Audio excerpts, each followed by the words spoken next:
You know Gray Bar for electrical parts, but there's one more thing you may not be thinking of us for that can help maximize your next project's total value. Our pre-project planning services are designed to help you win the bid, save on labor costs, and keep your installers productive across your entire build. The sooner you call us, the better.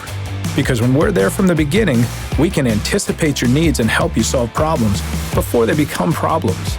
Yep, Gray Bar does that.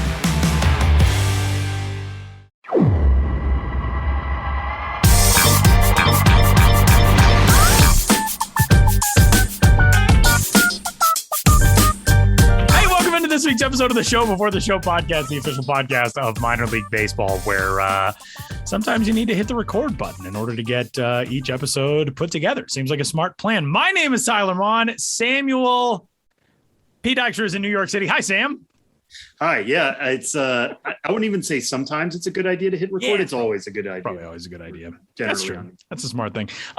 Before we get rolling on this week's episode of the Show Before, we have a jam-packed edition of the Show Before the Show, but I have a special guest that I need to bring in literally into the room to say hello to you. I don't even know if he's listening. Jason Schwartz, the radio voice of the Lake Elsinore Storm, who is staying in my guest room this week. Hey, there he is. He's coming. You don't even know if I'm listening. How could I possibly not? I do not have a large house. I hear you down the street. How long have you been waiting for this intro, Jason? Like, what, you just been hanging out outside the door for 15 Actually, minutes? I didn't know it was coming. I heard it and I was like, oh, I guess this is when I should be coming in the room. So you're a man of show business. Good thing I didn't leave. No one to make an entrance. I told him like a half hour ago. I was like, by the way, I'm just gonna bring you in the intro to the show. But yeah, the radio voice of the Lake Elsinore Storm, the now Lowell West affiliate of the San Diego Padres is here. We summited two 14,000 foot mountains today in the state of Colorado. It snowed on us. It is August 19th, and we got snowed on today. It was. How are you feeling right now? I feel great. Well, I feel like I need a shower. Yeah, but I feel great. Otherwise, I just did. Also, I'm in the famous room with the hat. I know, right? Yeah, what a sight to see in person. I've seen it in pictures, and it is just pictures don't do it justice. It is magnificent. It is almost as magnificent as a 14er in Colorado. Sam hasn't seen it in person yet. Sam hasn't visited at this place where I live yet, but it'll happen. I mean, you had all those hats. I did have all the hats. They were just they were in the basement at my old place. Definitely one of the top 5 reasons to visit Denver, I'd say. Yeah, that's what I write to the Chamber of Commerce, and I'm like, if you guys want to put this in like travel brochures for the city, is there anything we can do to get a museum designation? Like right. Yeah, you have to fill out. Yeah. You know, it's I think it's a pilgrimage site. I like to think of it for a lot of people, including Jason. I mean, it got Jason from California. Exactly. So it's fantastic. One pilgrim. Great. Absolutely. Tell us about the season so far in, being back in a minor league booth and getting a chance to be, part of a real season. We're not going to get a chair here. Like what am I doing here? I'm literally like lean over your shoulder for this. I'm sitting in front of the mic. He's just standing behind me, and I'm like, "They're talking to my microphone." What kind of treatment is this for a special guest? You can take my old dead printer off of that stool. I mean, the season's been great. Like just being back is awesome. Everyone's just happy to be back playing baseball, happy to have fans back in the ballparks, happy to have, former, what they were once California League parks, now Lowell West parks. But, we're just glad to be back. And, things have been as close to normal as I think we could have hoped for. And it's kind of crazy that we're already at August? What's today? 20th? No, what are we? 19th? August 19th. Yeah. Then, the season's coming to a close. Although I guess the season's extended a little bit. We still have a month to go. But ordinarily we'd be like 2.5 weeks out now. But it is wild how fast it's moved. But yeah, it's just great to be calling baseball again. Great to be watching baseball again at the Diamond, which looks as beautiful as ever. And, no complaints there. I will say he is a very good advocate for the Diamond. I very much want to go see the Diamond now. Well, there we go. Yeah. I mean, that's the thing. It's reverse tourism now. Right. Exactly. From your place. He's talking me into my trip out there, my return trip out there. Hey, I'd be talking you guys into visiting the hangar if that was a possibility. Unfortunately, it no longer is. Jason also pointed out that I never got a Lancaster Jethawks hat, and a team that does not exist anymore. And now he was looking at the wall and he was like, "Where's your Jethawks hat?" I was like, That's the one in storage. I became really good friends with the radio guy and he didn't send me one. No. How does it feel, by the way, just before we let you go, Jason's going to meet a buddy for a beer tonight. How does it feel to be the first and probably only, let's be honest, surprise guest on this podcast? That's a big designation. You could put it, I would say, like probably first on your resume, like above all of your other work. But how does it feel? I'm putting it on my Twitter bio as soon as I'm done with this.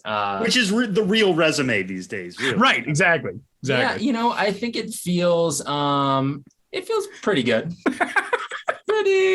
pretty good. Like, I mean, maybe if I'd been able to prepare for this, you actually said, "Hey, come in 5 minutes. I'm going to call you." I was in the other room and it's just like, you're shouting and, "Oh, hey, here's Jason." Okay. Like, good thing I'm available. So, I'd say it's like a 7 out of 10. It'd be an 8 with a chair. As anybody who's ever listened to this show knows, I'm tremendously professional. That's all anybody knows about this show is like, oh boy, that professional host. As you can see, my hair is well kempt today. I'm just yelling at people in my house to come on this show. It's great. I'm a We've been waiting many months. Long time listener, big fan of the show. So it's an honor to be here. What a honor guy. To be here. What a guy. Thanks, well, Jason, before you go, I want to ask you one. I'll tee this one up for you though. Okay. Because we are about to talk. I'm not very good at golf, but yeah. Is Robert Hassel III the real deal? You've been able to see him all summer. I think from what we've seen, absolutely. Tyler and I got the chance to see him in Korea back in 2019 when he was playing for Team USA in the U18 World Cup. And he looked like the real deal then. And, when I saw the Padres drafted him and then I knew I was going to Lake Elsinore, I mean, I was really excited to watch him play every day. And, he just turned 20 and he's just been a joy to watch for sure. And both at the plate and in the outfield, he looks really comfortable. Universally everyone's got praise for him, and his family's really nice too. They visited a couple times. It's been a joy to get to know them as well. So I'm definitely in the fan club and pulling for him. And I think he's definitely gonna be the real deal for sure. There you have it. We have actual expertise on the show today. Well, I mean, we usually do, just except for me. Jason Schwartz, everybody. Robert Hassel would have gotten the chair here. Former USA Baseball representative Robert Hassel. Thanks, dude. In the Austin Powers exit. You just did the fake elevator drop out of the shot. We really need to do. See you, buddy. We really need to do more video elements of the show. How does your shower work? I have returned from showing Jason how the shower works. And we, on that note, have a perfect segue into our first strike of this week's edition of 3 Strikes of the show before the show. Before we dive into that, thanks for tuning in wherever you found us on Apple Podcasts and Google Play and Spotify and Stitcher and everywhere else. Get in touch with the show podcast at milb.com. We're so lonely, only getting offerings for pizza ovens and other various heavy equipment from merchants overseas. So please send us your questions and your thoughts on the prospect world and minor league baseball, etc. And with that, we open this week's episode with 3 strikes. We're going to hear from Benjamin Hill here in a little bit. While Jason and I were out trudging through the mountains today, you and Ben got a chance to record an interview, and we'll toss to you guys coming up next. But we have a massive topic du jour today. That means of the day. And that is strike 1, the new top 100 and all new mid-season re-ranked prospect top 30 lists in every organization across baseball. All of it is live right now. And of course, the top 100 is where we dive in on this week's episode of the show before the show, as probably no surprise who the new top prospect in all of baseball is. It's Adley Rutschman of the Baltimore Orioles, who of course moved into that spot when Wander Franco graduated. Julio Rodriguez, number 2, the Seattle Mariners outfield prospect, followed by Bobby Witt Jr. of the Kansas City Royals, the shortstop. Then it's Spencer Torkelson, the corner infielder from the Detroit Tigers, who I talked to for a story just a few days ago. Marco Luciano, the shortstop from the San Francisco Giants, is number 5. CJ Abrams, the Padres shortstop, is number 6. Riley Green, Spencer Torkelson's Detroit Tigers teammate at AAA Toledo. The outfielder Riley Green is number 7. Grayson Rodriguez, the right-handed pitcher in the Orioles organization, is number 8. Keep that in mind, along with Adley Rutschman. We're going to talk about that. Marcelo Mayer, the top pick in the draft for the Boston Red Sox this year, is number 9. He was the top-rated talent in the draft coming in, according to MLB Pipeline. And Francisco Alvarez makes a pretty substantial jump. He is now number 10, the catching prospect in the New York Mets organization.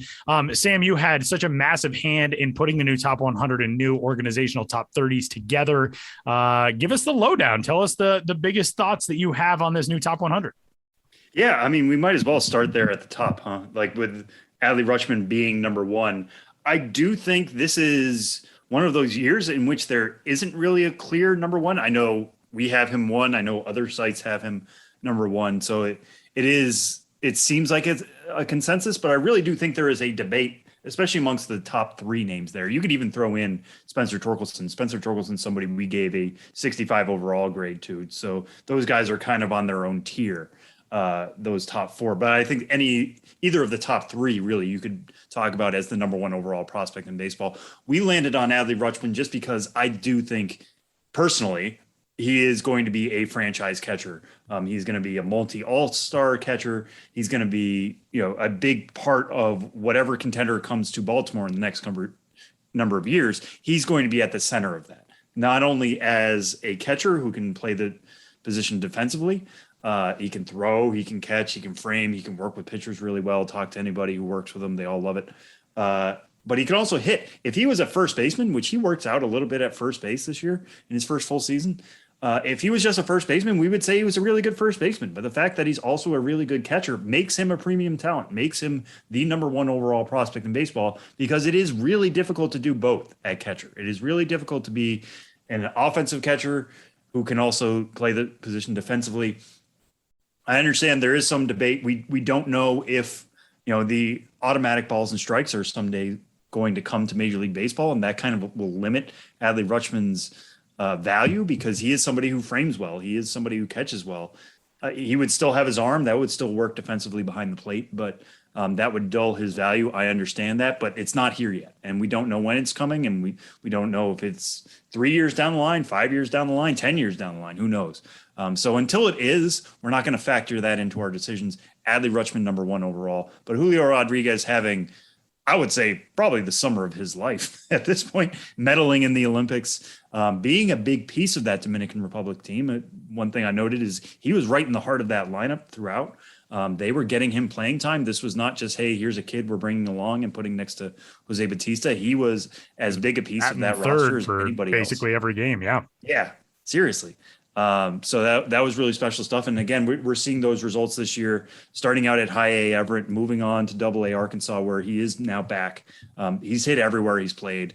He is going to be probably a right fielder in time, but he can play a little bit of center. He can certainly throw it from right field. Ticks a lot of the boxes. He's not quite as speedy as some of these other outfielders, but man, can he hit. We think he's about as sure a thing to hit from the right side as you're going to find in baseball. That's why he's number 2. Bobby Witt Jr., the margin between Rodriguez and Witt Jr., I think, is super, super thin. And then it's fairly thin between Rutschman and those two, but I think 2-3, you can't go wrong either way, really. Bobby Witt Jr. was the first 2020 player in the minor leagues this year. There were some questions about his hit tool coming into the year, and I certainly understand that. He does strike out a little bit more than you may like, but he's still hitting .291 between AA and AAA, doing all of this in technically his age 21 season, but he only turned 21 back in June.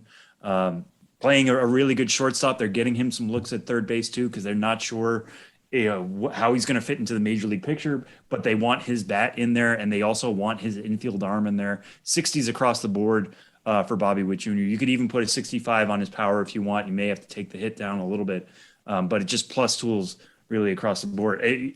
We could do this all day. I mean, in many ways, we were sending this out to folks for feedback, trying to see what the thoughts were, and you get pulled in all different directions. We'll see how things end up in time. But as things stand right now, we feel pretty comfortable. Adley Rutschman 1, Julio Rodriguez 2, Bobby Witt Jr. 3, all three have very special futures. It's not a knock to say Bobby Witt Jr. is the number 3 overall prospect in baseball right now. We think he's going to be a potential generational talent at shortstop as well. And then you go through the rest of that 10, just to highlight again, Marcelo Mayer making the top 10 for the first time, now becomes the top Red Sox prospect. He is the top prospect taken in this year's draft. The MLB Pipeline folks, Jim Callis and Jonathan Mayo, they worked super hard on the draft stuff. They had him as their number 1 prospect going into the draft. Coming out of it, we all still believed he was potentially the best offensive player and the best defensive player in this draft. He's still only 18 years old. The Boston Red Sox added him with the 4th overall pick. They were elated to do so, I can tell you that. But somebody who has all the tools there. We'll see how it's going to shake out. I can understand maybe some other places being hesitant on him. You want to see him bring it to pro ball first. But again, all the pieces are there for him to be special on both sides of the ball. And a guy I've been talking about on this show multiple times, so I won't go too deep into it, but Francisco Alvarez becoming the number 2 catching prospect in baseball, rising to that number 10 level. He's been 19 all year. They couldn't keep him in low A for very long. He's been very, very good at high A. I implore anybody to go check out his high A splits. If you're thinking, oh, his numbers aren't as great at Brooklyn as I thought they were, it's really difficult to hit in Coney Island with the wind coming off the beach, and the right field there is pretty massive. His splits on the road in high A would make you think, why is he not in double A yet? And I wouldn't be surprised if that's going to come at some point for him at just 19 years old. He is an offensive force, still coming along defensively. I think he can be average to above average there eventually. He certainly has the arm for the position. But the fact that he's hit like he has, again, he's kind of in that Adley Rutschman boat of, if he was playing another position, we would say, look at how special an offensive talent he is. And he only gets elevated because he is a catcher. He's probably going to stick there. And usually catchers aren't this good at hitting. So really special to see him jump into that number 10. Noelvi Marte at number 11. He was the guy, just real quick, Francisco Alvarez at the Futures game blew me away. Watching his batting practice, watching his approach, everything about him, he was one of those guys who you look at and think, oh, he's got it. Like, he definitely seems to be a guy who is on the fast track. And obviously the numbers and the performance and all that suggest that, but there is a presence about him where you can tell, oh, that he's going to be in Queens before too long. And it's not like a cocky presence of just like, no, not at all.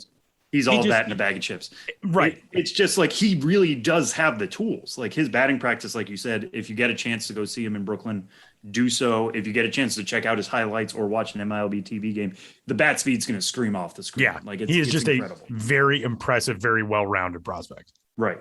And I was only going to bring up number 11, Noelvi Marte, just to point out he was our biggest jumper in the top 100. So he slides up to number 11. I think he is kind of like right there with Julio Rodriguez. He's a half step down, but the fact that the Mariners just graduated Jared Kelenic, and we thought, okay, what does this mean for their system? And Marte's just been a pop-up prospect in 2021, has been really, really special. So check out the rest of the list. It's all live now. All the team lists are also live. All positional rankings are live. A lot of work goes into this. Please believe me when I say that. This is not just a bunch of people throwing darts at a board. We're looking at these guys all year long. We're talking to lots of people about who's impressed, who hasn't, who's taken leaps, who's not developing in ways we would have expected. It's in many ways an always evolving list, but for this to now be live and for you folks to see it is an exciting time, and there's lots to dig into here. All right, so strike 2 for this week is a branch off of the top 100 tree, and it is something that Baltimore Orioles fans sorely need and maybe are also like kind of sick of hearing about because the Orioles right now are on a 15-game losing streak, all of those games by 2 or more runs, which is the longest such streak in Major League Baseball since 1900. We're not here to talk about that. What we are here to talk about is the Orioles now have the top-ranked position player prospect and the top-ranked pitching prospect in baseball in catcher Adley Rutschman and right-handed pitcher Grayson Rodriguez, who is number 9 overall. What does that say about where the Orioles are right now? And is it enough? I mean, the obvious answer is time will tell, right? Like, is it enough? We don't know. The last time this has happened, in which an organization has had the top position player prospect and the top pitching prospect, was the Chicago White Sox when they had Yoan Moncada and Michael Kopech. That was at the middle of the 2017 season. Some of you at home might be also remembering that both of those guys were Red Sox prospects before they were White Sox prospects, but they had developed enough in the White Sox system to become the top at both of those fields. Look where they are now. How do you want to look at that? The White Sox are certainly contending, that they are pieces of that puzzle. Kopech is a reliever right now, and that's there's myriad reasons for that, but it's just a good reminder of, even if somebody is the top pitching prospect in baseball, they are not a sure thing. And Moncada hasn't been necessarily a superstar, but he's been a solid contributor to that team that, again, is now pretty secure in leading the AL Central, going to the playoffs, definite World Series contenders this year. So is it enough to have these two guys? Absolutely not. You need to build around them. You need to have other pieces. The Orioles do. They have a relatively deep system behind them. Those big names are DL Hall, another top 100 prospect, Gunnar Henderson, who I've heard some like Corey Seager comps in the past. I'm not a huge comp guy, but somebody who can certainly hit from power. He's playing both shortstop and third base this year. Bats from the left side. That helps. They drafted Colton Cowser with their first round picks this year at 5th overall. He's a plus hitter from the left side too. Jordan Westberg. I know there was some discussion about maybe him sneaking into the top 100. Maybe he could. He's played at multiple levels this year and hit everywhere. It is a deep system, but that's what you need. You need a deep system. I don't think this is necessarily like the pinnacle of what a rebuilding system should be or could be. And just having Rutschman and Rodriguez isn't enough to answer your question directly, Tyler. But it is a good start, and it is a good place to be. It's just now they need to get these guys majorly ready. I think Rutschman's not far. We talked last week about him getting called up to AAA for the first time. I thought that should have happened a while ago. The way he's taken to AAA points to somebody who should have been doing this for a while now. In a perfect world, I think he would get a look at Baltimore in September. I don't think that's going to happen, but I think Rutschman, Rodriguez, Hall, all those guys are in place for 2022 debuts at the latest. And then you're talking about Baltimore being a much more secure place. So it's not perfect. I'm not going to say it's perfect, but if you're an Orioles fan, there is some silver linings here. There is, some light over that horizon, and hopefully you can see it here where Rutschman and Rodriguez are placed. And strike three this week, we have a new development for 2022 across minor league baseball, which is the release of the AAA schedule. I was talking with some AAA folks in the last couple of weeks and said, by everything they had heard, it seemed like it would be largely the same format in terms of the 6-game series with the one off day, et cetera, et cetera. And that basically is what we have been able to confirm with the release of the new schedule. Now, one thing that is different is that in 2022, we are anticipating a return to interdivisional play. 2021, obviously, there's been essentially geographically structured play where teams are not playing outside of their own divisions to keep travel down and do all of that in the pandemic. But 2022 seems like more of a return to normalcy. Tell us about what the 2022 schedule means as we sit right now in the middle of August. Yeah, so this is only AAA. AAA teams are the only ones to announce so far, so we can't tell you what things are going to look at low A, high A, et cetera. But it is notable that AAA came out. It is 144 games, at least according to the Reno Aces that I'm looking at here. But they start in April. That is a huge deal. This year we started in May. So you can expect April AAA baseball next year as things stand right now. Like everything else in 2020 and 2021, I'm saying this with crossed fingers and knocking wood as I say it, but things are slated to begin on April 5th. At AAA, 6-game series, like you said, Tyler. One thing that jumped out to me in looking at the schedule, Monday nights have basically been like AAA West night in America. I think that's what all the broadcasters have called it. That is the joke across AAA West, which I did not realize or did not learn until I was in Albuquerque a couple of weeks ago. AAA West night in America. Yeah, I think I told Mike Curto of the Tacoma Rainiers that I'm like, you need to trademark that. And then I saw everybody else using it, and I was like, oh, never mind. They should have printed out shirts. I'm just saying. They really should have. It's pretty good. AAA West logos on there. But that's not happening next year. So they will actually have Mondays off as well. It'll basically be a night off for the entire minor leagues at every level in every league. I think that'll be good for the sport. I think everybody taking a night off is going to be good. It sounds like it's come to strong reviews basically across the board. Everybody's a little bit more rejuvenated when you know exactly when the off day is going to be each week. It's so much easier to plan things. 6-game schedules, I think, are still a little up in the air. People are still getting a little used to that, but it's returning for 2022. So we'll get another look at that one for sure. But yeah, anything else about this stand out to you, Tyler, about how things are looking? I also want to throw out there that it's going to last, according to the Reno Aces, their last game is September 21st. So we're going early April all the way into deep September. Yeah. Which is also a longer season, but that's because of all the off days. Right.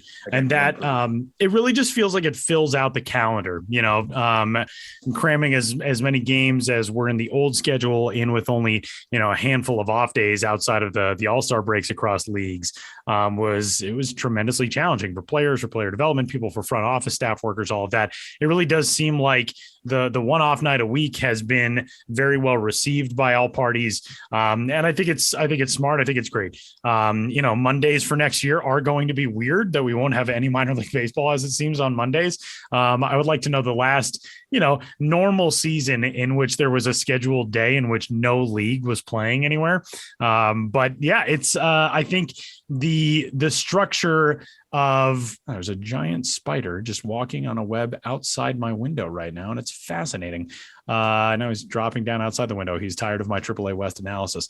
I just think it's a very logical step forward for the game and for player health and safety and for travel arrangements and all of that. I will be interested to see, with AAA West, there were a lot of things that went into, that league is so far flung. It's much less so now than it used to be when it was the Pacific Coast League. But, travel, that's a lot of Southwest Airlines flights and all that type of stuff, which right. I know was one of the reasons that Wednesday was such an attractive off day for the AAA West level or league, I should say, is because it's kind of cheap to fly Southwest on Saturdays or on Wednesdays rather. So having, series that end on a Sunday as a traditional series would have, and then having Monday off, things, I guess, just get a little different in how you structure your travel and your scheduling and, when your team is going to be moving on to a new city for a road trip or leaving a homestand or whatever it is.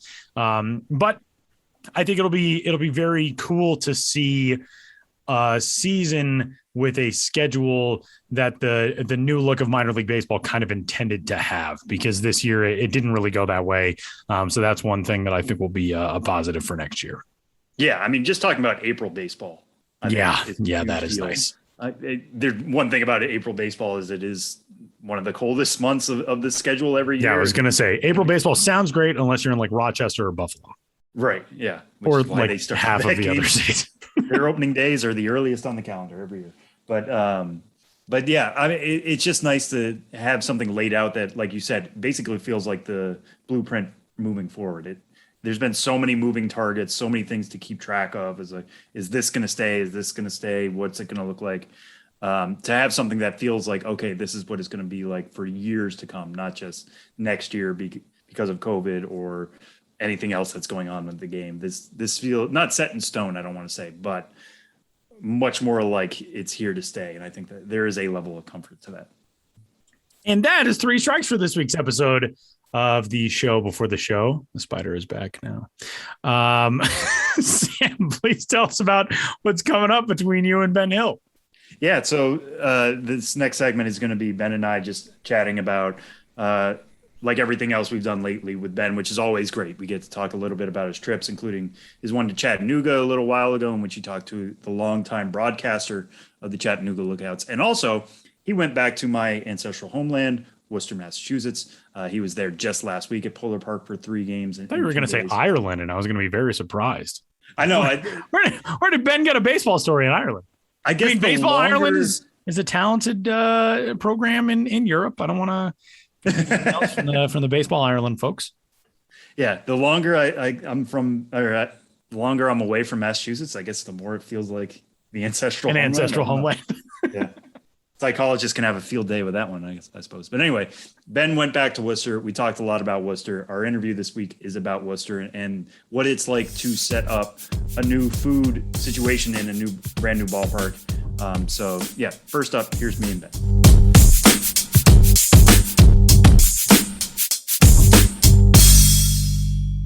Hey, minor league baseball fans, show up to school in style this fall. Get 20% off select youth apparel with code BTS2021 on MLBstore.com through August 22nd. Again, that's code BTS2021 to get 20% off select youth apparel for all your back-to-school needs. MLB Store, we have your fun in store. Does it ever feel like you're a marketing professional just speaking into the void?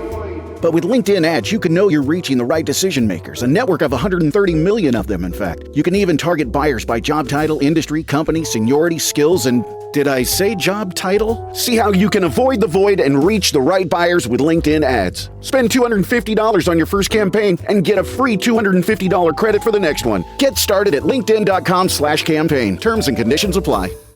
Live, or I guess recorded, from the Frank Robinson Room, which is quickly becoming the home of the minor league baseball podcast, the show before the show. I feel like we've done many recordings now in the Frank Robinson Room, which is pretty neat. I'm glad to call this one home of all the rooms we could here in the MLB HQ. But I'm joined here by Ben Hill, who's back from the road from Worcester, and we'll get into that in a little bit. But Ben, how are you doing? Doing pretty well. Yeah, I agree. The Frank Robinson Room is quite a classy place to do the podcast. I mean, in addition to Frank Robinson himself being a very classy individual, and we have a big artwork silhouette pasted on the glass behind us of Frank Robinson himself. And as we look straight ahead, we have the iconic marquee of the Radio City Music Hall. So if you can picture the Radio City Music Hall signage, then picture you're just standing in front of Radio City Music Hall, gazing upwards across the street, and you just envision seeing us in the window doing this iconic podcast. I mean, one day we should try to sneak in, really, is what we're saying. We should try to sneak into Radio City, maybe one of those times when Tyler Mon is actually here with us. And we can say we did it live from Radio City. We should definitely do that. And across the street is, the studio where Jimmy Fallon does his show. We should go in there, and we should be on Jimmy Fallon's show. You laugh, but I'm serious. I mean, who would be better to be on Jimmy Fallon than us talking about minor league baseball? I'm tired of celebrities and dumb games and snarky commentary. Let's talk about minor league baseball on national television. We need more of it. I think Tyler might have an issue with that with Jimmy Fallon, which gets into a whole late night wars discussion, which we don't need to get into right here. But for anybody listening, just to be clear, we would not break into Radio City. We would just sneak in back through an open door or something. It would be completely legal. So this can't be used in a court of law. Anyways, Ben, we're here as always to talk about some of your recent stories for MILB.com. And you had a recent one about the voice of the Chattanooga Lookouts, Larry Ward, who has been there for quite a while now. Since 1989, he served as the voice of the Chattanooga Lookouts, longest tenured broadcaster in AA baseball. You got to visit Chattanooga during your swing through the South. What stood out to you about your conversation with Larry Ward? Yeah, AT&T Field, home of the Chattanooga Lookouts, was the first ballpark I visited on my first road trip of the year last month. And, as I like to do, I kind of have stories that I can stash away and circle back to them later. And so I did that this week with this story on Larry Ward. Chattanooga was a great place for me to start my 2021 travels after an absence, because I get to the ballpark and very soon I'm talking to Wanda, the program lady, who is just so well known and so beloved, a woman who sells programs for decades, and just people love to see her at the front entrance. And then right from that, I go up to the broadcast booth and talk to one of the longest tenured broadcasters in all of minor league baseball, Larry Ward, who did work for the Lookouts for a season in 1985, then came back, as it turned out, for good in 1989. So it's just interesting to talk to someone who is such a veteran of minor league baseball. Holy Toledo, they're mobbing Wilson Garcia.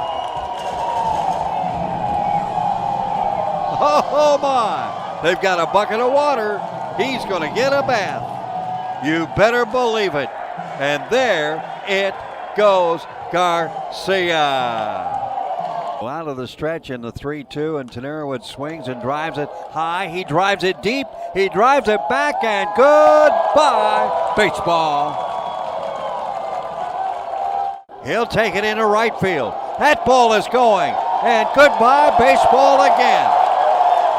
Holy Toledo back-to-backers. 5-2 Lookouts. obviously minor league baseball broadcasters, they have career paths in a broad sense, similar to the players, high odds to get to the highest level, long odds to get to the highest level, but always looking for the next opportunity, always trying to get somewhere else. And so you don't see too many broadcasters with a ton of longevity. Where you do see it the most is AAA in larger markets. I can think of Howard Kellman in Indianapolis, Jim Weber in Toledo. There's probably a few guys who have been around with one team longer than Larry Ward, but not many, and none at the AA level. And, he's 74 years old, and it's just cool to talk to a guy who still loves coming to the ballpark every day. Takes a lot of pride in the amount of people he has worked with through the years, not just within the team's front office and not among the fans, but, all the visiting broadcasters. And I got great feedback on the story on Twitter yesterday with younger broadcasters saying how helpful Larry Ward was to them through the years as they're, starting out very new to AA or new to all of minor league baseball, and to have a veteran presence like Larry Ward, who has taken the time to help them get set up, to help them be less nervous, because it's a nerve-wracking thing to be on the air and to carry a broadcast for hours at a time, especially when you're 22, 23 years old and don't have a ton of experience doing that. So Larry Ward, the calm, steady veteran presence, and a guy with an interesting backstory. I mean, grew up in Eastern Oregon, as he put it, sort of a cowboy, on a ranch, herding cattle, baling hay, cutting wheat, picking up rocks, fixing fences. To go from that, not going right into a broadcasting career after college, kind of finding his way into a local radio station, one thing leading to another, calling rodeo, calling motocross, calling stock car racing, and slowly building up a career. And life's a funny thing. Who would have thought a guy growing up in Eastern Oregon would one day be the longtime voice of the Chattanooga Lookouts? But that's the way it worked out. And anyone who is listen to the podcast or is aware of my work, I'm often seeking out the veteran presences, the iconic or just really ballpark fixtures, where I go to a place where they can tell their story of a career in minor league baseball. So it was a pleasure to be able to write a story about Larry Ward and talk about a veteran broadcaster. Yeah, and if you get the choice or the chance at home and you haven't checked out the story yet, I highly recommend it for everything Ben just laid out. But there's also a great video in here, so you can hear Larry Ward in his iconic radio voice. It's about 3 minutes of the clip. Right, and his nickname, which I should have said already, is The Voice. I mean, that's how it is, Larry The Voice Ward. And when you make a living with your voice and your nickname is The Voice, I think it makes it pretty clear who you are and what you're about. Right. No, for sure.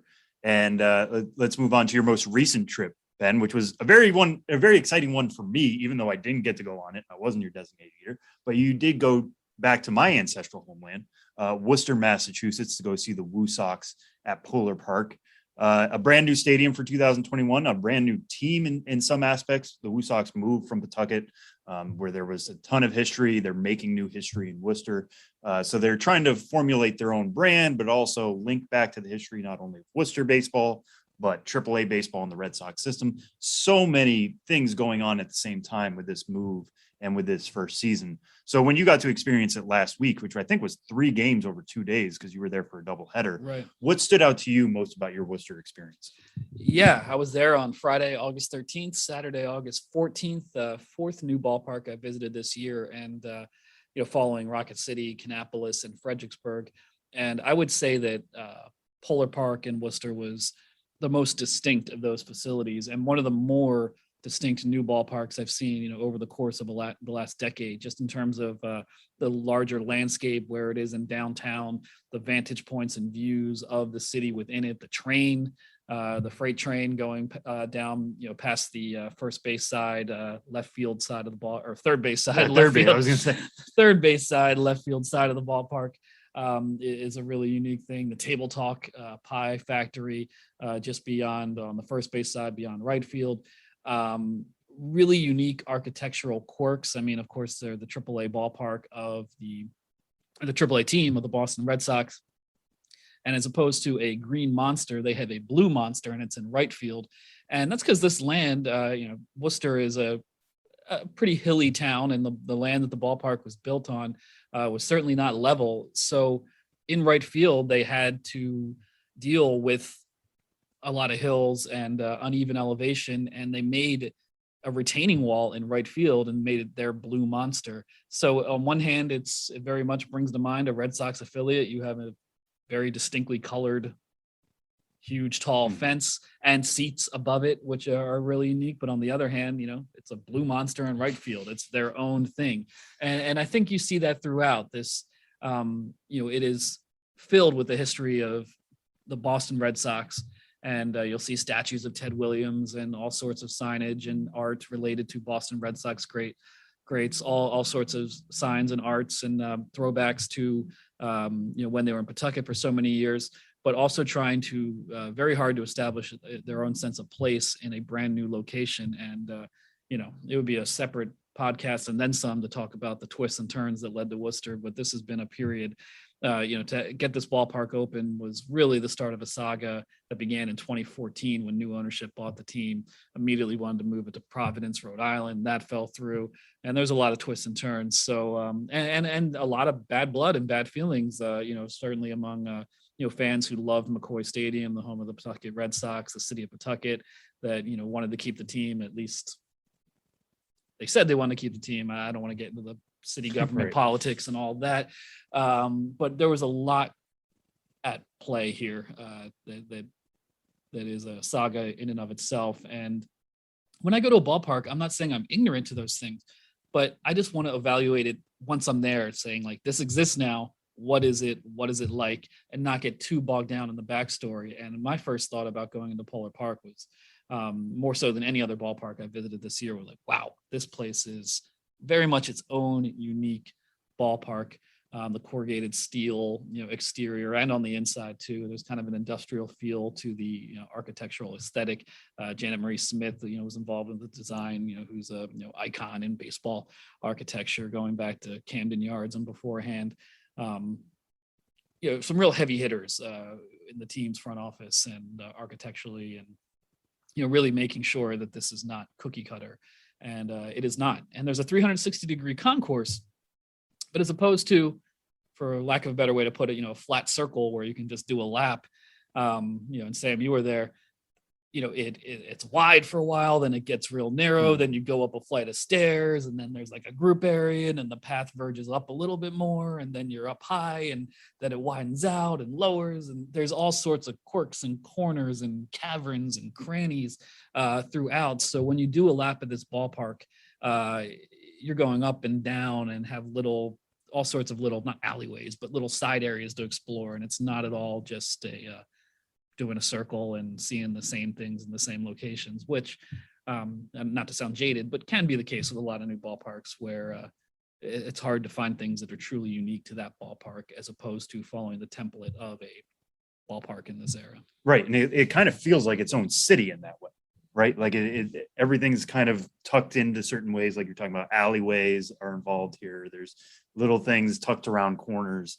It feels like its own biosphere in many ways, which is tremendous, which kind of ties into what my next question was going to be, which is in terms of these stadiums, because you visited a couple new ones already this year. Some of these new ones are built into the city, right? Like there's only a block that you can deal with that necessitates the big wall in right field, kind of like what we see in Hartford, for example. Charlotte is another inner city park that uses,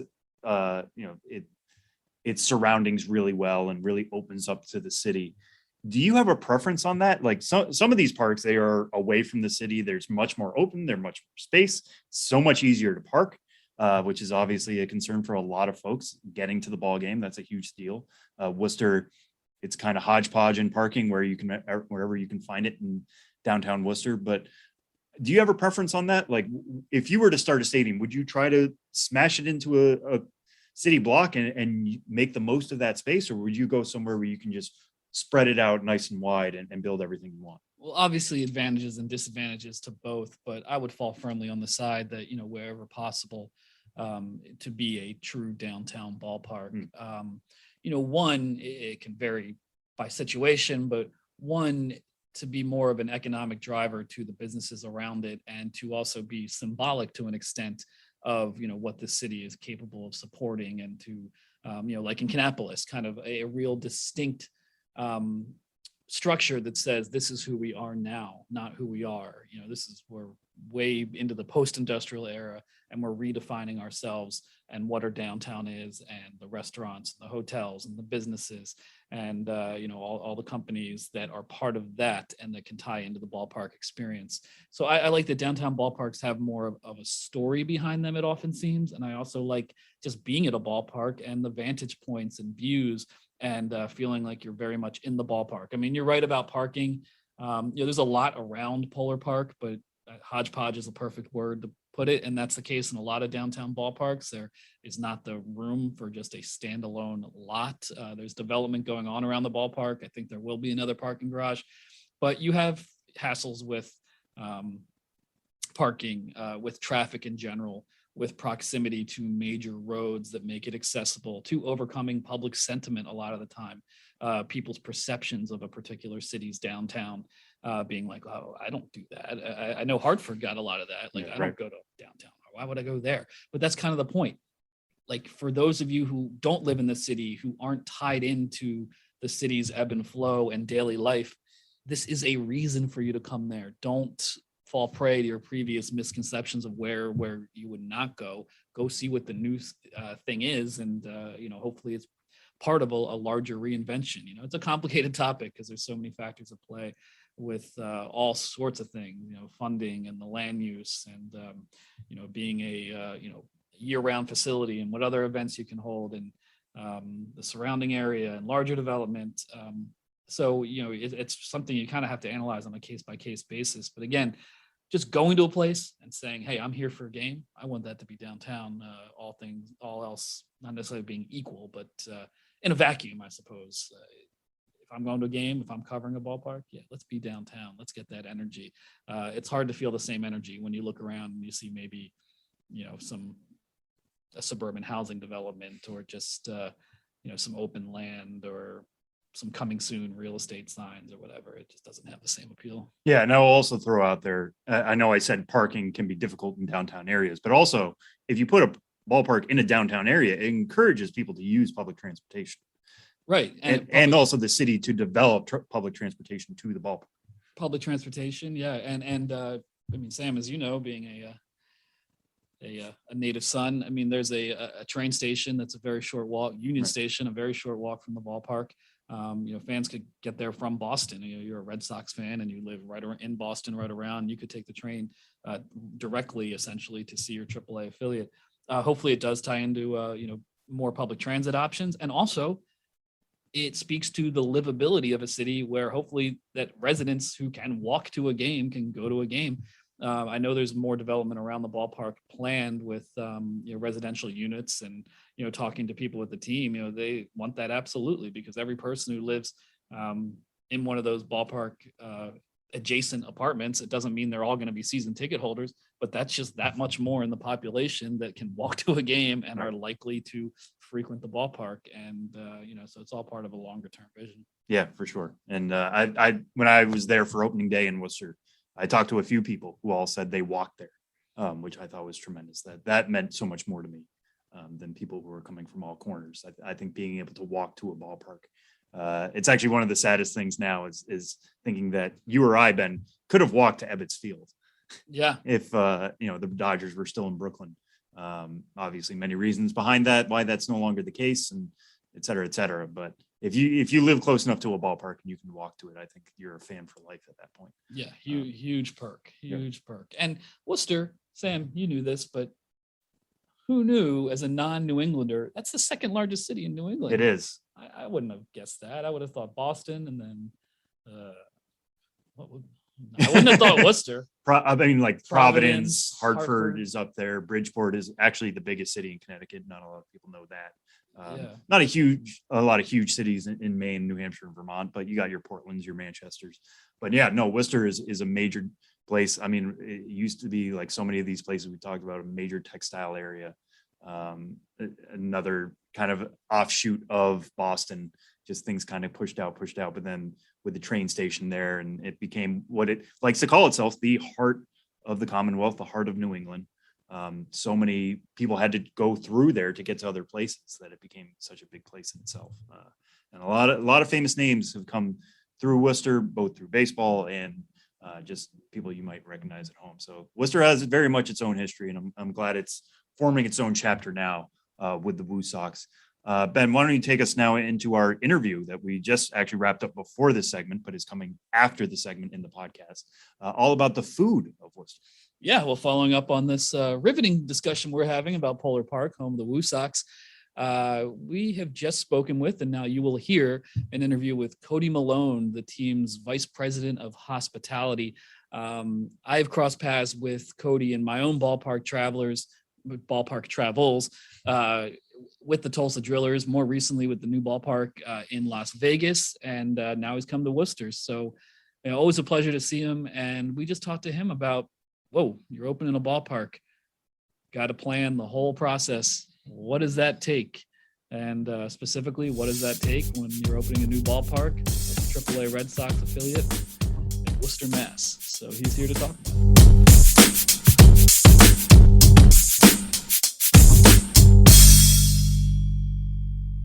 When you want your spring break to feel like and your kids' pool day to feel like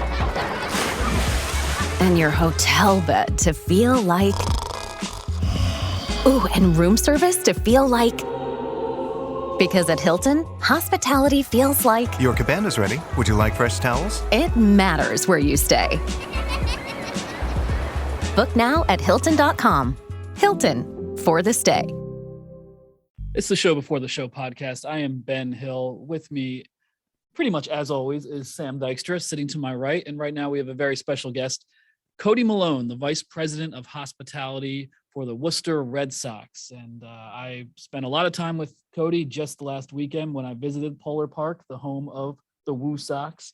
And, had a lot of time, a really good time checking out the food, a lot of options. So I wanted to talk to him about, how you make a ballpark menu for a brand new facility. So Cody, thanks for being with us. Hey guys, thanks for having me on. It's always a great responsibility and great pleasure to open a new ballpark. This is my second opening in 3 years. I opened up Las Vegas ballpark, the AAA for the A's, in 2019, and then got the opportunity to open up Polar Park this year. And as we always say, we've got to ingratiate ourselves to the community. The city always puts a lot into a new ballpark. They invest a lot, and so we got to make the ballpark kind of represent the city itself. So opening here, we were tasked with the job of making Polar Park look, taste, feel, smell like Worcester. So it's always a fun part of getting to know the city, getting to know the culinary offerings the city has to give, and kind of making that representative in the ballpark. Yeah, and you're an Oklahoma guy, worked for the Tulsa Drillers for a lot of years. You were in Vegas. Your career is taking you all over the country. So when you get to Worcester and you want to make the ballpark look, feel, smell like Worcester, and the food's a big part of that, how did you go about doing that? And what did you learn about the food scene and what you wanted to incorporate into Polar Park? Well, moving here and moved in October, and I was really, really surprised how diverse the city of Worcester really is. I mean, anywhere from Syrian, Lebanese, Vietnamese, all kinds of different Latin representations, lots of Greek. It's a really diverse population here. So it's kind of the fun thing we got to do here. So we got to go try a bunch of foods. We got to find some new partners. So as always, you're going to sell a few things in baseball stadium, especially at minor league baseball stadium. You're going to sell a lot of hot dogs and bottled water, beer, soda, nachos, right? Pizza. But then you want to make sure that the ballpark has other things for everybody else. So we went and found some local partners. We partnered up with Wonder Bar Pizza, which is probably a mile away. They've been in business 80 years or so. They're a good representation of what pizza means to the city of Worcester. We went and tasted a few different types of pizza, and kind of settled on these guys being the ones we wanted. Same with barbecue. Like I said, I'm from Oklahoma. We know barbecue in Oklahoma. We got to go out and taste barbecue partners around town, around the region, and the best barbecue I've had in years. BT Smokehouse. That's a phenomenal product. There's definitely no crisis of craft there with those guys. Great smoke flavor. They make their own sauce. I mean, it's a handcraft barbecue. And then Coney Island, the hot dogs there, literally you can throw a rock and hit them from the ballpark. So they have a great presence here. They're great people to work with. They've been in business since 1918. It's a little over 100 years. So they have a rich history in Worcester, a big presence. People know them. People want to come here, and that's one of the things that we wanted to make the ballpark taste like. So. Yeah, you actually stole my next question there with that bit at the end about Coney Island dogs, because I think for people at home, they hear Coney Island, they probably are thinking the Brooklyn Cyclones in terms of minor league baseball. But Coney Island dogs are a huge deal for whatever reason in Worcester. They've, like you've said, they've lasted a century long. So like, how quickly did that come up in your research, or did they, when you took the job, did they say this has to be here? Yeah, so that was probably my first interview with Dr. Charles Steinberg was Coney Island hot dogs will be in the ballpark, and there was no. He said, "Just make it happen." So there was no thought of those guys. Shouldn't they be? You know, literally like they were right across the street. So it was just a natural fit. Table Talk Pies is one of them too. They're next door. We share a parking lot. So it's Table Talk Pies are all over the ballpark, and they need a big presence because they're a big presence in the city of Worcester. So. Yeah, and just take us through for people at home who don't know what they are. What is a Coney Island dog? What makes it special? So Coney Island dogs, it's a smaller hot dog than a Coney, but the big thing there is the sauce. That they're chili, and everybody wants it a certain way. But if we want it all in, it's chili sauce, relish, mustard, onions, and people will eat 4, 5, 6 of them because they're a 12-to-1 hot dog. So they're not very big, but they're really a good hot dog. So everybody has their own flavor. Everybody grew up eating them, so and everybody has a preferred way to eat them. But you can get them right here in the ballpark. Yeah, and before opening Polar Park in Worcester, you opened Las Vegas ballpark. So there's a lot of experience, I'm sure, that can translate from opening one ballpark to another. But these are very different locales, very different aesthetics, very different fan demographics. What were the similarities and differences between setting up the concessions and the whole food operation in Vegas versus Worcester? Well, I mean, the one common denominator is minor league baseball fans. So you're gonna have, you want to make sure you have a good hot dog. You have a cold beer. Make sure your sodas are good. You want to make sure that those basics, the nachos, are got to be there, right? But then on top of that is when you start layering in the local feel. So Vegas was a completely different animal. We had celebrity chefs, Giada, Susan Finnegar. We did celebrity chef nights. We had a Brian Howard program, our specialty hot dogs. So that was kind of the flair of Vegas, right? That kind of matched what Vegas is. Coming here, and it's just Worcester kind of reminds me of Tulsa because it's what I call a second city, right? So Tulsa is a second city to Oklahoma City, and then Worcester is a second city to Boston. So what you don't have is major league sports. You don't have the big time feel. So the second city, basically a chip on your shoulder. What do? You kind of look inwards. So what do you do as a second city? What do you do well? They always look at chefs, local chefs, local music, local food, local produce. And that's kind of what does our city do well, because we're never going to have the Boston Bruins or the Red Sox, but we have the Woo Sox. And we have some great local chefs and some great local restaurants and great local produce from Central Mass. So that's kind of what we wanted to have program this ballpark is, what does Worcester do well? It's pizza, it's Coney Island, it's, with some great barbecue. We got hyper local beers. We have some great local beer partners with Wormtown Brewery and Greater Good, Wachusett. So some of these beers, you can almost see Wormtown Brewery from the rooftop of the ballpark. So, and that's what we wanted to make sure. We wanted to make sure that down to the Polar Beverage Company has been around Worcester for 150 years.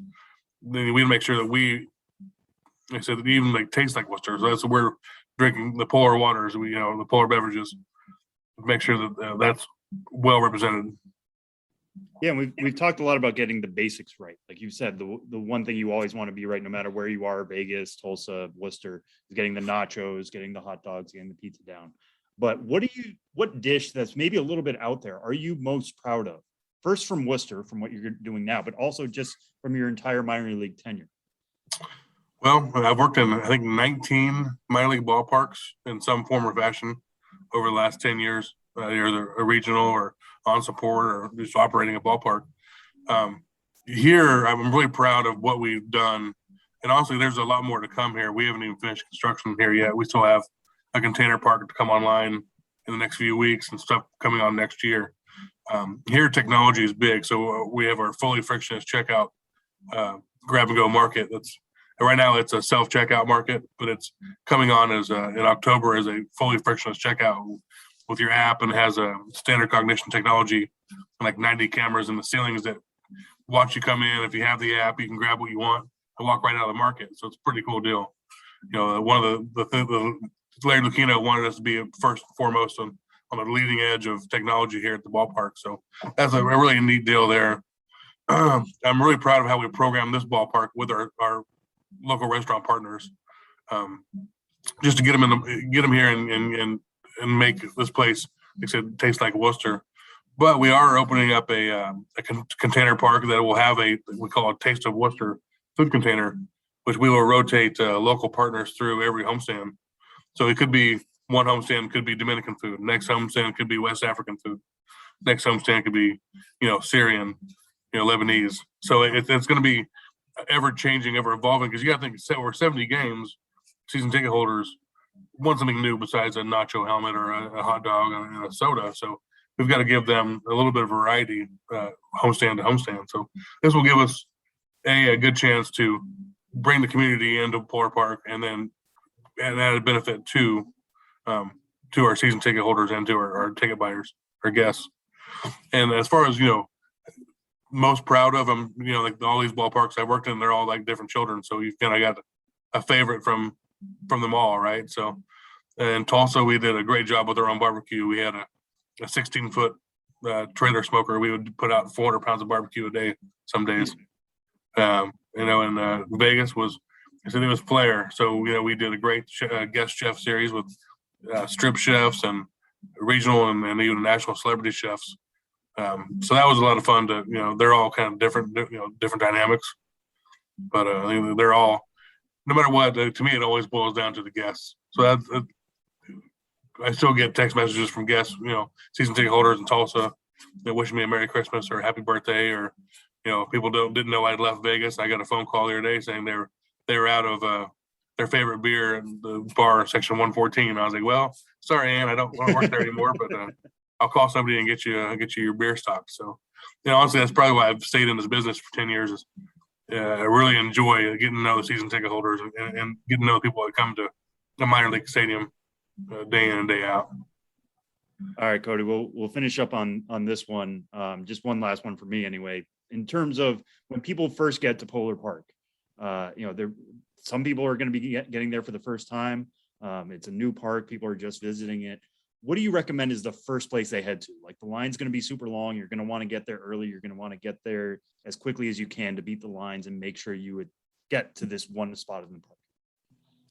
Well, honestly, the first thing I would say is to walk around the ballpark, because A, it's gorgeous. And B, I think there's a lot of offerings, because we have a kosher stand, which is first for me. We have some grab and go kosher stuff for day in and day out.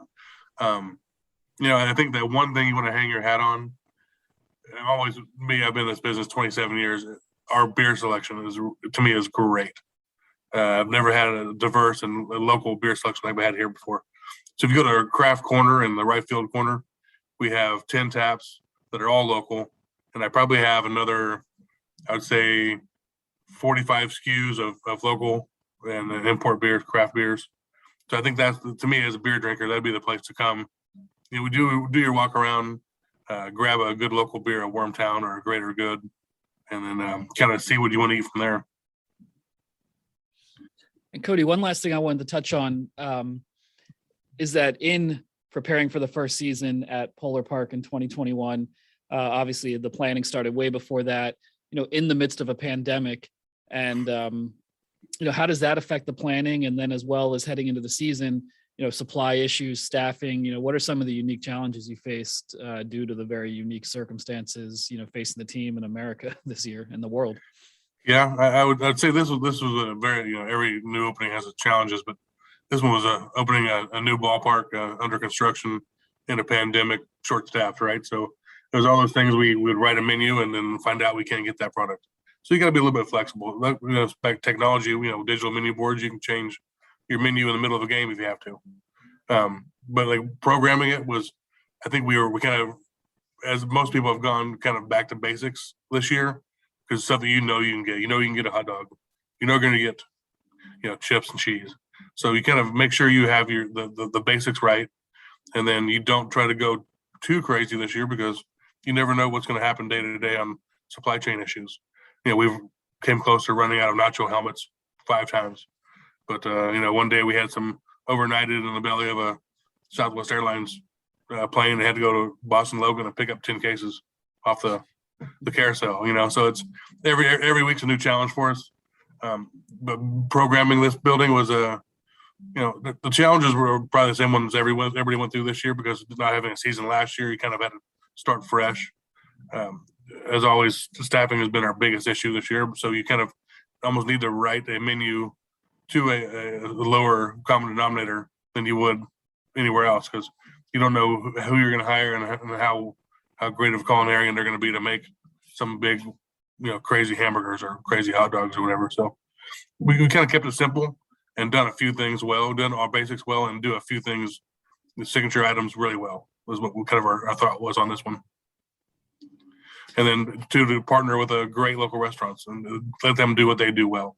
I'm not going to tell Coney Island how to do their hot dogs. They've been doing it for over 100 years. So, that's one Kathy from Coney Island. I was like, just do what you do, but just do it here. I don't want you to do things different. Don't go out and try to make a crazy hot dog, make Coney Island hot dogs, but make them here. That's all you got to do.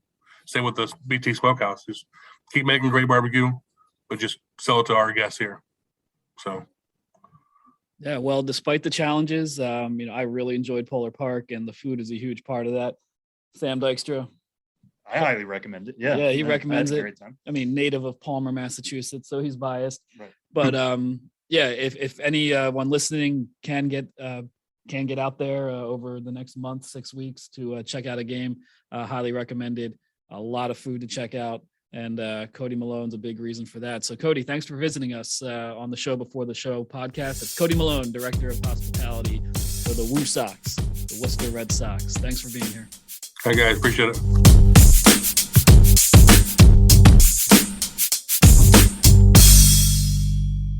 Class dismissed. This class again? Don't sit in courses you've already taken. University of Phoenix accepts eligible transfer credits and has a scholarship for transfer students. Finish your degree faster. We interrupt this podcast to bring you another thrilling edition of Ghosts of the Miners. Now, here's your correspondent and host, Joshua Jackson.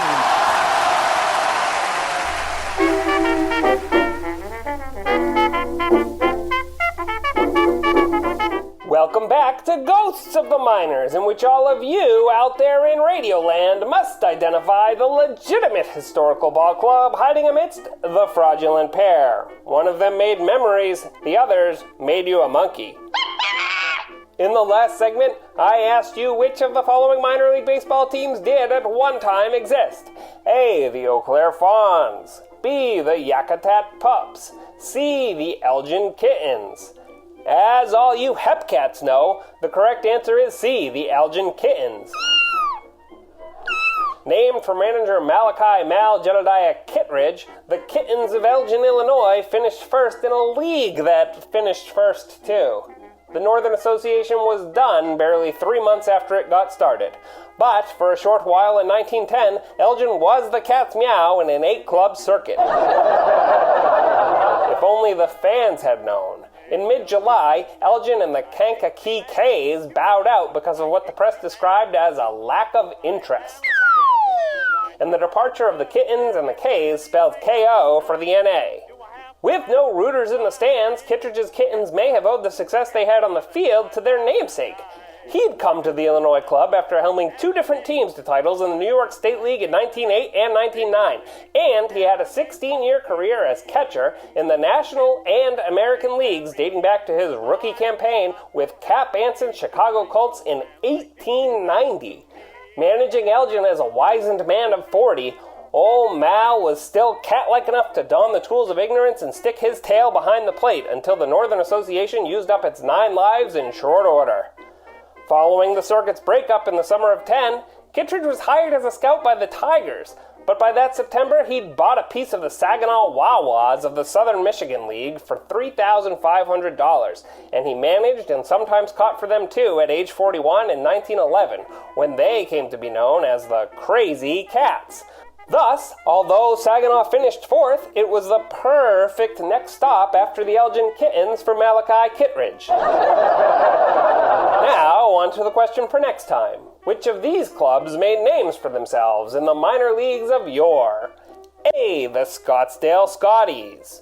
B. The Fredericksburg Freddies. C. The Augusta Augies. Want to know the answer? Find an older fan and get on a first-name basis. Or tune into the next Ghosts of the Miners. But for now, you'll have to excuse me. My producer Ben Hill has forgotten his belt, and his pants are suspended in disbelief.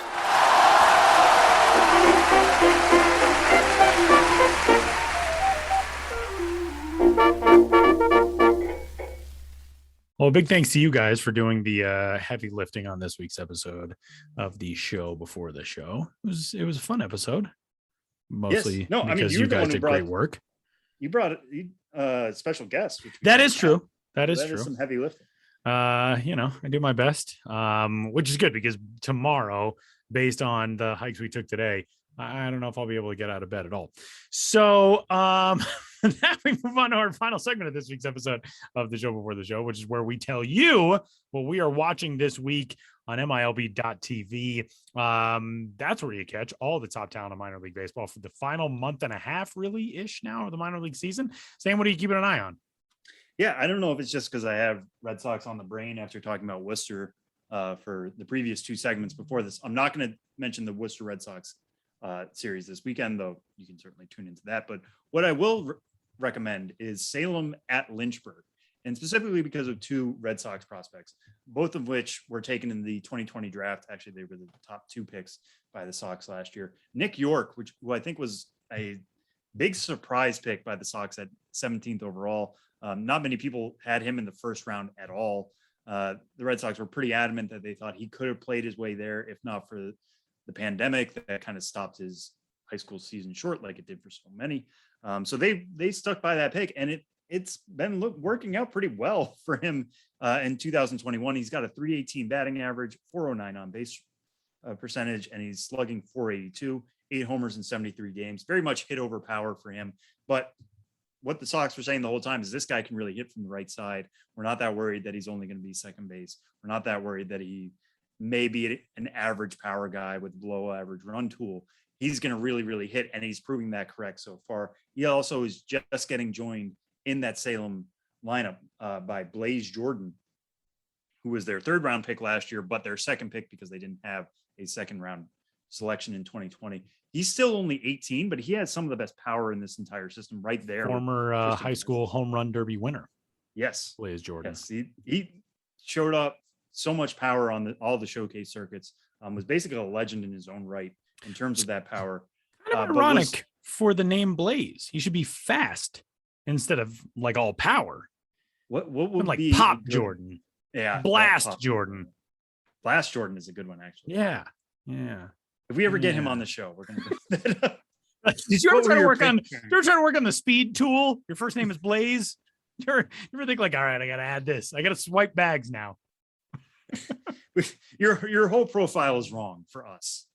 But anyways, Blaze Jordan just joined the Salem Red Sox. He had been in the Florida Complex League and had torn that up in 19 games. A little bit of the delay getting him to Salem, but he did have 4 homers in 19 games there, slugged .667 over 69 at bats. Pretty nice slugging percentage there for him. Now those guys are joining forces with the Salem Red Sox. You'll be able to watch those games this weekend as they travel to Lynchburg. So definitely check that out. If you are a fan of Red Sox prospects or trying to see, it's a pretty good offense at the lower level, highly recommend that series. Tyler, I feel like you have the actual big time lineup to watch though. Well, we just kind of mentioned quickly in our rundown of the top 10 that the top 2 prospects in the Detroit Tigers organization are now both members of the AAA Toledo Mud Hens roster, and that's Spencer Torkelson and Riley Green. They went up there together early this week, and those 2 guys, their numbers so good. Spencer Torkelson now at his 3rd different level. He started the season in high A with West Michigan, where he over 31 games slashed 312, 440, 569. Then he goes up to double A and in 50 games with Erie, 263, 373, 560. So the production very similar.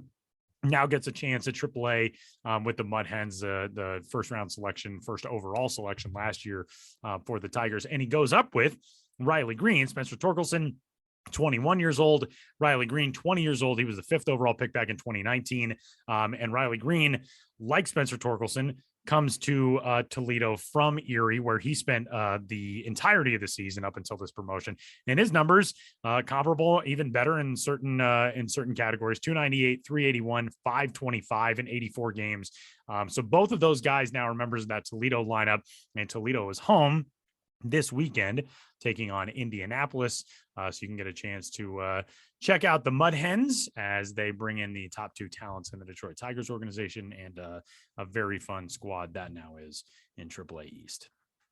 So that's it. No, very, I just love that they bring them up together. Yeah, very cool. I always love when teams do that. Yeah, and this is a thing that's gone back a year now. Like when those guys were working together through Instructs and alternate sites. I think Instructs actually ended with a Riley Green versus Spencer Torkelson home run derby. I mean, they know what they're doing with these guys and getting them to push each other. And they are not entirely similar players, but they're not entirely dissimilar either, because they're playing with a lot of pressure. And it's somewhat similar to what the Tigers did with all those pitching prospects as they were climbing up. You know, we saw Derek Skubal and Casey Mize and the guys who were climbing through the ranks and kind of jumping levels together, or being in the rotations at certain levels at the same time, and how they would kind of try to push each other and, continue having those conversations about, like, all right, what do we need to do to make this next move? Tigers are building something fun, man. That's a franchise that we've had our eyes on for a long time. And that'll be a fun group to watch in Toledo. So that will do it for this week's episode of the Show Before the Show. And you can get in touch, podcast at MILB.com. Sam's on Twitter at Sam Dykstra, MILB. And I am at Tyler Mon. And for Sam, I'm Tyler. We'll talk to you next week.